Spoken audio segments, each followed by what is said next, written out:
Okay, in the last 10 seconds, did you notice anything that may be a little bit of something that that you can do better?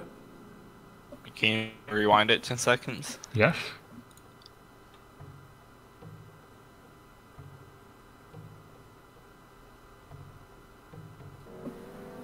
I'll see what I did.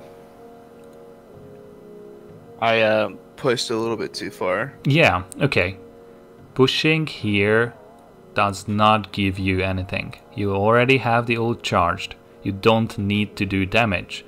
Because every damage that you do now is just going to be fed into the enemy's support ults. So you don't want to do damage. And by pushing out, you don't really achieve anything. You don't have the strength or the power to push all the enemy team back. You are not really frightening all by yourself, but you are giving an opportunity for them to do critical damage to you. Okay? Okay. They might be able to get a kill, that's the worst thing that can happen, but they can also just weaken you, so you have to pull back, search for support, and risk being killed by some random spam or a strong push by the enemies.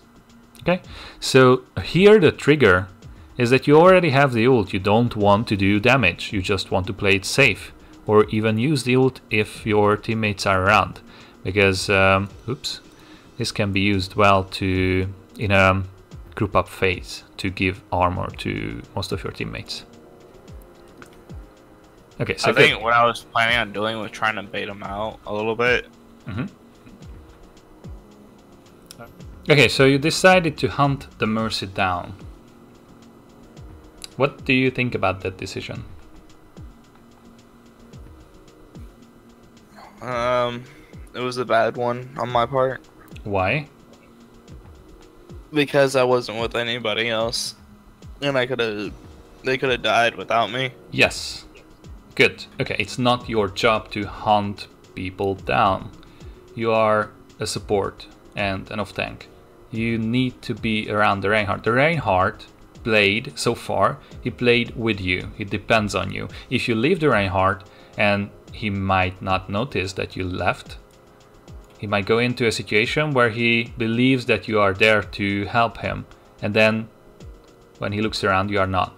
This can go really badly for him. So for example, here if you see him, he already gone critical, and you could have prevented that by staying around, healing him, pushing enemies away, stunning them.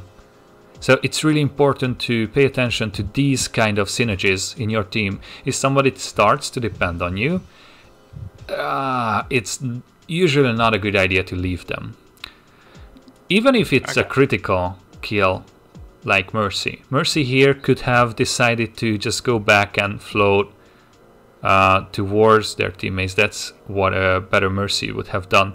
But she decided to go towards the point where the rest of your team were. So there's no real benefit of you chasing her, because the teammates would have killed her anyways. Okay? Staying with the Reinhardt is a lot more important. What do you benefit from stalling a point in a situation like this? What do you gain? I want to say, I mean, one, because it was quick play, I guess it didn't really matter, but if it was competitive, just stalling the point would have gave us a little bit, I mean, give them a little bit less time. Yeah, like 1 or 2 seconds.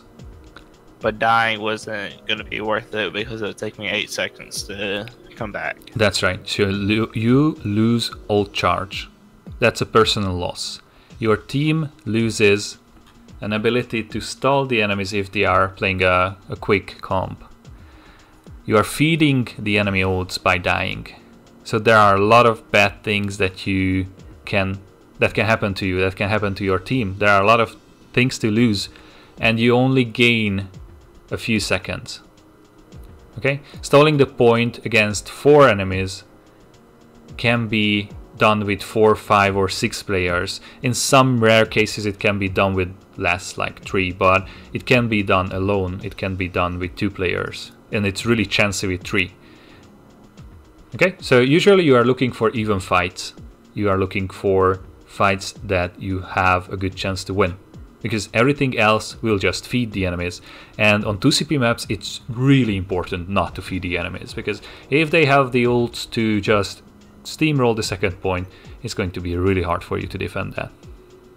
Right. Okay.